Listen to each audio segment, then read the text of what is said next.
Just 7% taxes all your life and a free citizenship. This sounds incredible. We will check this out in our video today. Make sure that you subscribe to our channel, push the like button, and we will dive in. Which politicians you put in power in your country, chances are you'll never be able to pay a tax rate as low as 7% for the rest of your life. But there's one developed country they're offering just that. And today, I'm going to tell you how you can claim this 7% lifetime tax rate.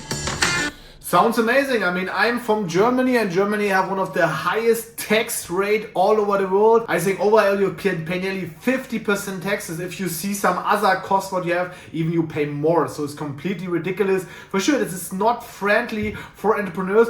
That's why I personally moved to Bali 5 years ago in 2020 already. Not just because of this, of many other reasons also. And we founding the Bali Invest 2022, and in 2024 we open already up our Segara seaside resort. But unfortunately we pay more than 7% taxes, and this country what you talk about is not Indonesia, it's not Bali, it's other country. But we here on the Bali Invest account, we like to educate people, we like to give worldwide content, not just about investment in Bali, about tokenization, overall financial tips. And to the beginning of this video I will give you a gift. Check this out here. You will get the tokenization real estate masteries completely for free, and here you get elite opportunities how you get into this market. I was already explaining in other videos that this is one of the biggest change in all financial markets all over the world. So check this out. We will unlock here 5 big mistakes was investor doing. Just check out the link in the video description, put your email and you will get this 5 days email course completely for free. But now we want to take a look into this video. We told you not that long ago This nomad capitalist we don't show, yeah, this we make out. that this country is pretty much on par with Canada. It's just as safe, has a lot of the same amenities, and while it's a somewhat boring place, they're offering you the tax deal of the century. Uruguay in South America is a place where you can go, not only to get away from the global chaos. If you think there's a war coming up, you're pretty much out of the crosshairs. And it's been called the Switzerland of South America.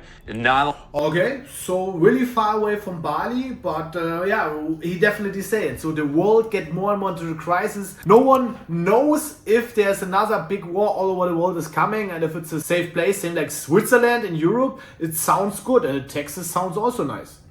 Not only because it has a more robust banking infrastructure than most places in South America, but because it's a place that foreigners can go and take advantage of a very favorable tax system. They've got 2 options. The first offer is 0% tax on all foreign income. 0% is even better than 7%, I would say, and especially if the income comes online, comes from foreign countries, sounds great.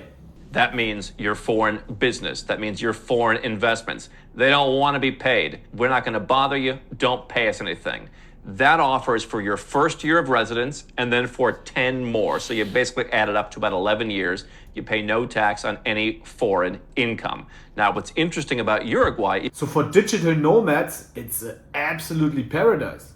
is that while you do need to spend the majority of your time there and you do need to integrate with the country to get citizenship, you can get citizenship in as little as 3 years if you're going as a nuclear family, or 5 years if you're going as a single person. So those are pretty reasonable timelines for citizenship. I mean, you do have Argentina and Peru at 2 years, but they have their own weirdnesses about them. So 3 years if you're a family, pretty fast timeline to get citizenship if you're going to substantially commit to live in Uruguay. 5 years if you're single. Obviously, both of those are well within. So this means like the country really like to attract people after 3 years with a family, 5 years as a single. There you get already citizenship, so this means like they want integration, and for sure with this tax system they attract also high network individuals and entrepreneurs. In the 11-year time frame. So even if your application drags out or something happens, you can tax-free get a top quality second passport that allows you to, with an excellent reputation, travel all over Europe. obviously have access to live anywhere in South America and travel all over South America, well respected really all around the world. You need visas to go to very few countries as a Uruguayan, the US and Canada being two of the big ones. You can go to most other places in the world. And again, it's a pretty neutral second passport to have. That's the first option. No taxes for your first 11 years. Then you pay 12% after that. So you're still getting a deal. You can also just come right in and say, hey, I'll just pay you right away, but I want a lower rate. That's where the 7% rate comes in for life. Now, there's various countries and jurisdictions around the world where you can have a deal with. So this means like you can decide. So even the first 11 years, no taxes, or directly in the beginning 7%. And if you stay there 20, 30, 50 years, then you get your return. So this means like you need to make your calculation before. Also a smart system. With them, for example, in the Cayman Islands, for example, you can set up a company, get a certificate, and you're going to have no tax for a very long time. This deal is 7% tax for your lifetime. So that's on various sources of foreign income. That's important to know because I think people get confused by this sometimes. If you go to Uruguay and get a job, for example, you're going to pay tax on that salary in Uruguay. If you go to Uruguay and you start a store and you sell fruit in your store, you're going to pay tax on the profits just as any other corporation in Uruguay does. What Uruguay is saying, hey, listen, we may tax our own citizens, the people who have always lived there, but we realize we have to be competitive. Probably your country doesn't believe the same. Does the U.S. think that? Are they attracting people with low taxes? No, they're attracting people with a decades-old mantra of we're the best, and fewer and fewer and fewer people believe it. I see it all over the world. People all over the world tell me, I don't want to move to the U.S. anymore. I've got a few bucks now, and I'm doing fine right here. So a country like Uruguay, as with the dozens of other countries that we've helped our clients move to legally reduce their taxes by 80, 90, or 100%, they're rolling out the red carpet. We don't need your money right now. Come, you'll shop in our stores, you'll eat in our restaurants, you'll create employment for people that way. Maybe you'll buy a property, maybe you'll invest other money in the country. We don't want a piece of your foreign income, at least not for the first 11 years. But if you... Sounds like a really good concept. Like I said already, entrepreneurs, investors, they will like an environment like this. Make money in the country, pretty much anyone's going to tax that, right? I mean, we've talked about how I gave up U.S. citizenship. I don't spend any time in the U.S. I am no longer a U.S. person as defined by the U.S. government and the IRS. That does not mean if I went and bought some rental properties in the United States that I wouldn't have to pay tax the same way anyone else did on those rental properties. And that applies to Uruguay. So we're talking about an exemption on foreign income, or if you want the 7% rate, you pay that 7% for the rest of your life. Now, this brings up an important point, and that is that just because you're living in Uruguay doesn't mean you want to have your company there. In fact, because we're talking about foreign sources of income, we don't want to have our company there. And on top of that, if you follow our philosophy, go where you're treated best, you take each part of your life and you set up shop in the best place for that part of your life. So as a place to live, if you're a family, for example, and I think this is mostly for families or at least married couples, if you're a family, you go to Uruguay, the pace of life is slower, people are kinder, everything just is a bit more relaxed, you're far out of the way, people leave. I cannot say anything about Uruguay. My South America experiences was just Brazil, Mexico, Panama I was, Dominican Republic, but more south, whereas Uruguay I never was. You already had experience, you was already there. What you say about Uruguay, let us know here in the comments if you was there already. Leave you alone. It's not the most extravagant life most of the year, but you have a nice, peaceful life in a neutral, very safe country. What you're also getting is that 0 and then 12 or 7% for lifetime tax rate.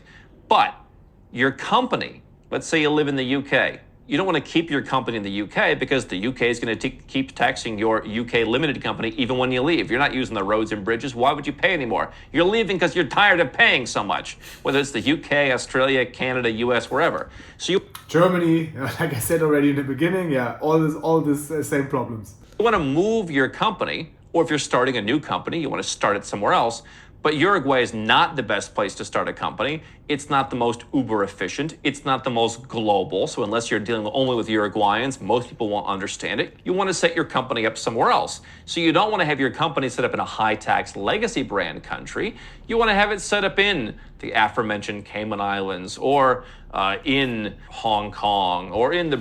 Or you start a business here in Bali in the tourism industry, what makes a lot of sense, like we're doing with Segara, with the Bali Invest. And also here the taxes are really, really friendly. Even here you don't pay more than 20%. And also the government invests in infrastructure, like you know from other videos, railway system, airports, new toll roads. So the government used the money in the right way. So then it's also okay to pay a tax. British Virgin Islands. I would have said Dubai, but they now have their 9% tax on most kinds of companies. There's a number of different, we work with generally about 14 or 15 different jurisdictions. There's 3 or 4 that are best for the majority of people. And there's about 10 that could be good for niche situations. So, you know, those are the number of jurisdictions that we work with that are tax friendly. For somebody, it might be Switzerland. There's rare cases where Switzerland could be a good place to have your company. But yeah, it's depending. It's depending where you also like to live. But let us know, community, where you actually set up your company and which country you live, where you're from. Let us know here in the comments. We already unveil what is the possibility. So it's quite interesting. Maybe in the future I will visit Uruguay. What about you? If this video makes you interesting, let us know. Subscribe our channel and we will see you soon on one of the next videos.